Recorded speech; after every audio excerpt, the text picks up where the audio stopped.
At our tree farm, Highland Hill Farm, we grow a lot of large trees, and we dig these trees out with a large digging spade and a bobcat.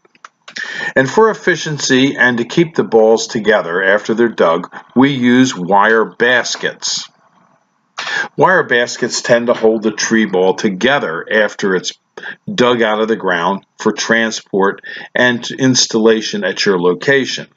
And when we get the tree to your location before we plant it, many times the customer will come to us and say, "Hey, what's going to happen with that tree if you leave the wire basket on?"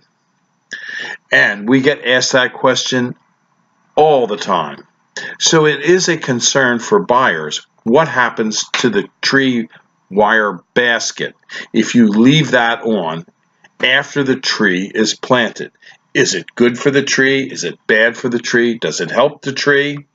And what does the tree do to react to that wire basket if it's left on?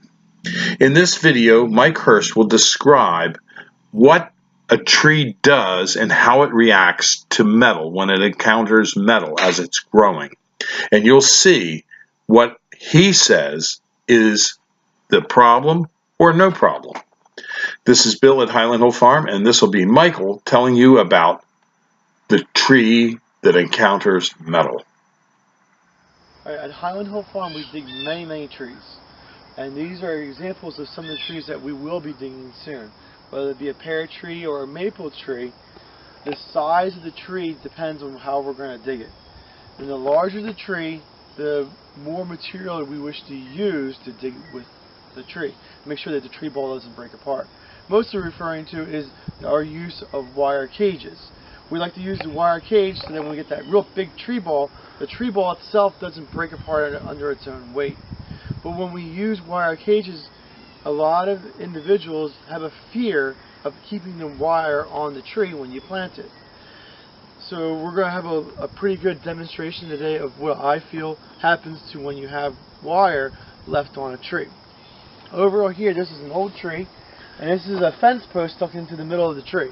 It goes through it, and there's actually a second post, but you can't see it. You can only see it on the other side of the tree. There's one piece here, and if you go around a little bit, you can see the other pieces right here on the tree. So what happened was that an old timer went over here, and they must have put a fence post in a crotch of a tree, and the tree started to grow around it.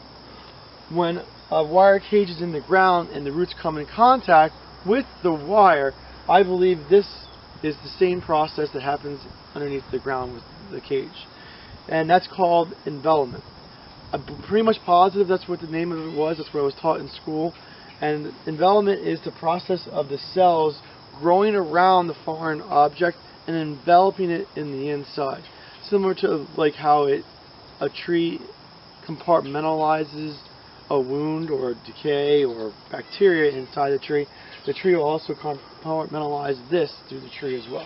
And it's still stable. You see, it's rock hard. There's no give or take to it. And that's what I believe happens with the tree. Now, if you use nylon or you use any type of plastic products in the planting of the tree and you don't remove it, plastic and nylon does not envelop.